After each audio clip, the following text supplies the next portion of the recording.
जानते ही हैं, हमारा समाज कई कुरीतियों व विसंगतियों का शिकार रहा है, जैसे बाल विवाह, सती प्रथा और दहेज प्रथा आदि।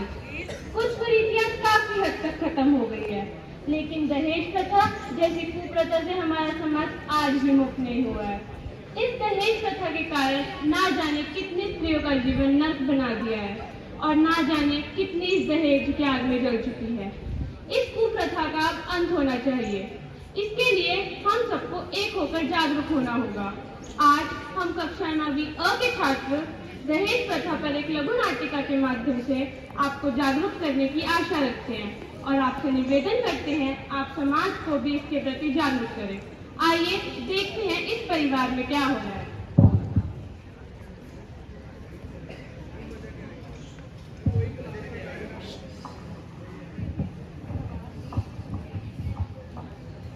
तो क्या निर्णय लिया है आपने?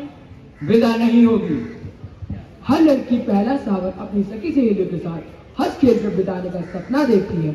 जानता हूँ, ये जानकर भी मैं अपना निर्णय सुना चुका हूँ, विदा नहीं होगी। यदि हम कमला को बिना लिए चलेंगे तो माँ का दिल टूट जाएगा। मैं मजबूर हूँ। अगर माँ बहन का इतना ही ख्याल था तो दहेज पूरा दिया होता। अपनी सामर्थ्य के अनुसार हमसे जितना भी हो सका हमने दे दिया।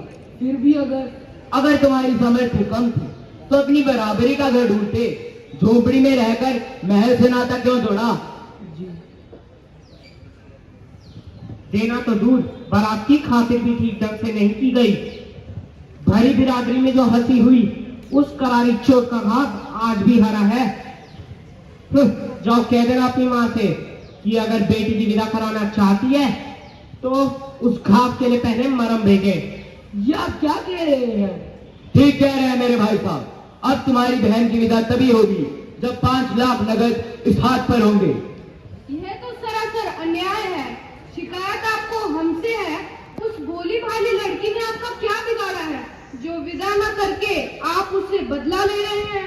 अगर रमेश बाबू होते तो वह क्या कर लेता? वह मेरा बेटा है। तुम्हारी तरह बड़ों से बदतमीजी करने वाला कोई आवारा छोकरा नहीं। बाबूजी, बेटी वाला समझकर यह हमारा अपमान कर रहे हैं, किंतु ये ना भूले कि आप भी बेटी वाले हैं। हाँ, हम भी बेटी वाले हैं, लेकिन तुम्हारी तरह नहीं। पिछले महीने हमने भी गौरी की शादी की है। वह खातिरदारी करी कि देखने वाले दंग रह गए। इतना दहेज दिया कि देखने वालों ने तातों तले उंगलियां दबा ली। तुम हमारी बराबरी करोगे? बेटी वाले होकर भी हमारी मुंह छूची है। रमेश गया है गौरी की विदा कराने, आता ही होगा। हमारी बेटी पहला सावन यहाँ बिताएगी। तुम्हारी बहन के सपने कभी पूरे नहीं हो सकेंगे। जो हमारी बहन है वह आपकी कोई नहीं लगती। बहू और बेटी को एक तराजू पर तोल रहे हो। बहू और बेटी होती है। अब जब आप अपनी जिद पर अड़े हैं तो विनती करना व्यर्थ है। क्या हम जाने से पहले एक बार अपनी बहन से मिल सकते हैं? जरूर। और हाँ, उसे यह भी बताते जाना कि अगली बार मरहम लेके कब आओगे।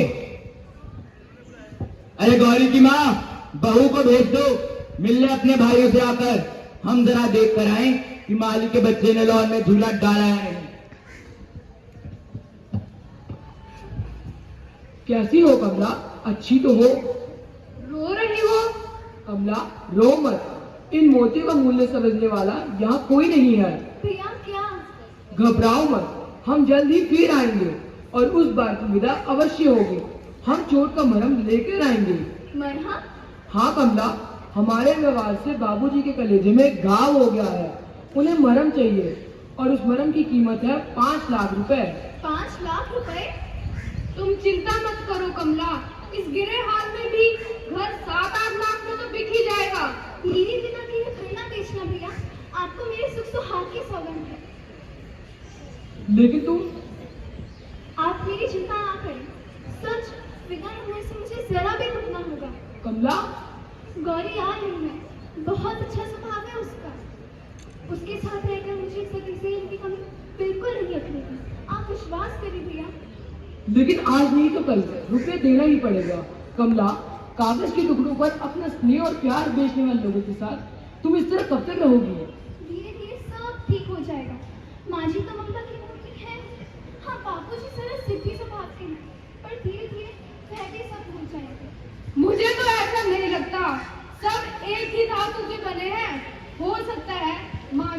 निबंधता सिर्फ एक दिखावा ही हो। कैसा दिखावा? आओ बैठ जाओ तुम लोग। क्या बातें हो रही थी भाई बहन में? बस हाल चाल पूछ रहे थे। हाँ, विदा के लिए क्या कहा उन्होंने?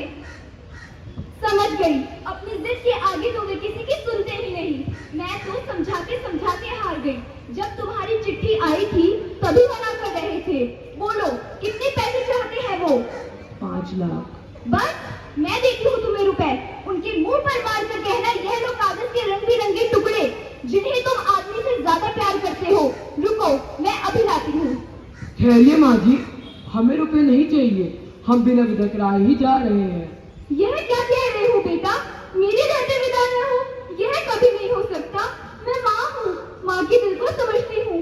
जिस तरह उतावली होकर मैं गौरी की राह देख रही हूँ, उसी तरह तुम्हारी माँ भी कमला की राह देख रही होगी। विदा जरूर होगी, तुम अकेले नहीं जाओगे। जा बहू, जाकर तिजोरी से रुपए निकालना। जा ना, जाती क्यों नहीं? जल्दी कर। माँ जी, मेरी बेटी। अरे गौरी की माँ, गौरी के आने का समय हो गया है, तुम यहाँ खड़ी हो। जाओ उसके स्वागत की तैयारी करो। जरा ये भी देख लें कि नाक वाले अपनी बेटी का स्वागत कैसे करते हैं। तुम समझते हो कि दुनिया में एक तुम ही नाक वाले हो और सब नकटे हैं? तुम्हें तो मेरी हर बात में बुराई ही दिखाई देती है।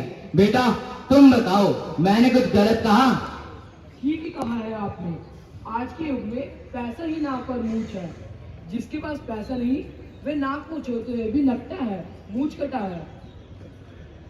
आ गई मेरी गौरी। अरे तुम यहाँ खड़ी हो, जाओ अंदर से मिठाई का थाल लाओ।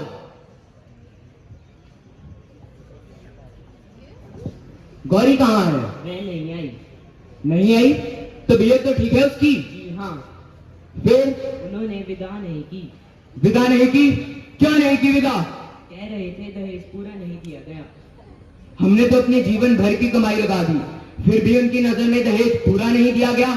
लो भी कहीं के। उन्हें क्यों भला बुरा कह रहे हो?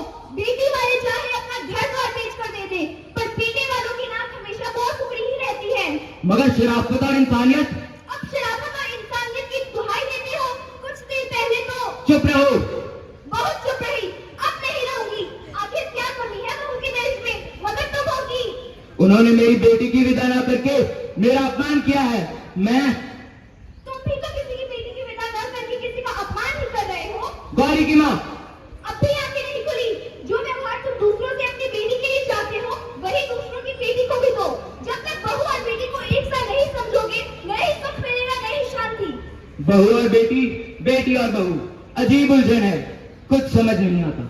अगर हर कहने वाला यह समझने लग जाए कि वह एक बेटी वाला भी है, तो दुनिया की सारी उलझनें सुलझ जाएंगी। शायद तुम ठीक ही कह रही हो। अब हमें आगे दीजिए बाबूजी, हम जा रहे हैं। हमारी गाड़ी का समय हो गया है। हम जल्दी फिर आएंगे और विश्वास रखें, इस बार आपकी चोट का मरहम लेकर आएंगे।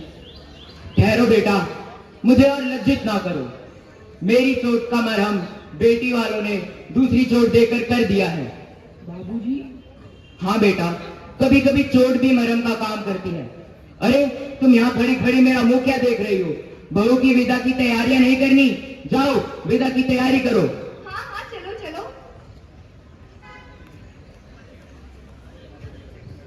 बेटी स्वयं है, धन है प्रेम और संस्कारों का। यूं न कीजिए निरादर उसका, दहेज के तराजू में मत तोलिए। है एक माता पिता की वो, जीवन भर की पूंजी, देकर आदर सम्मान उसे उसका मान बढ़ाइए।